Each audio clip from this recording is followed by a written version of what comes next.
Visited the United States on what he termed a voyage of discovery. Well, Mr. Prime Minister, your visit marks a continuation of that process of mutual discovery. India is an old country, but a young nation. And like the young everywhere, we are impatient. I am young, and I too have a dream. I dream of an India strong, independent, self-reliant, and on the front rank of the nations of the world in the service of mankind. I am committed to realizing that dream through dedication, hard work, and the collective determination of our people. For the first time, an Indian Prime Minister was accorded a standing ovation by both houses of the Congress. Clearly, the Americans were bowled over by India's Rajiv. Mr. Prime Minister, I'm happy to report to all present this evening that although a few years separate us, just a few, we hit it off, and just as with relations between our countries, I predict good things ahead. It's difficult to say why two people hit it off. I found President Reagan very straightforward, very honest.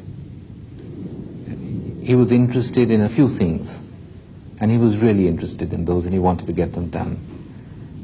If he wasn't too interested in something, then it didn't seem to bother him too much.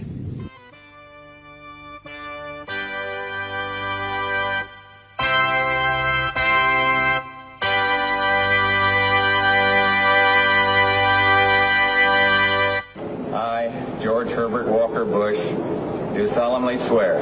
I find him a very open man, very forthcoming, much more international experience than his predecessor. I feel that we can get a lot done for not only the US and India, but for reducing global tensions and moving things in a proper direction. And I speak confidently for the President that the relationship between the United States and India is really at its almost at a beginning of a new day, a good day.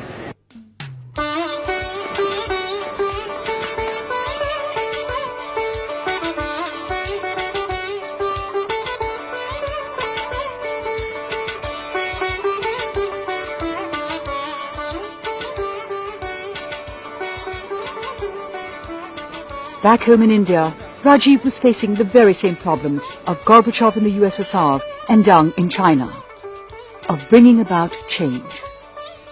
Change from the agrarian culture to the technological culture, from the bullock cart to the satellite.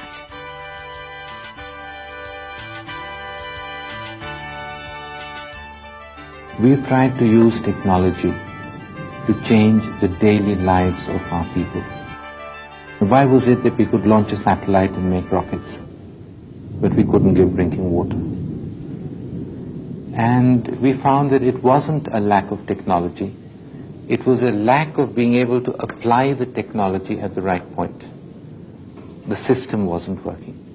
And that's where the technology missions came in. He has basically said to the nation and to me and all our technologists that we will give drinking water in 5 years. We will have immunization in so many months. Technology for expediting the process of literacy. I want telecom in the country. So he has said, use technology to deliver on this. For the first time we find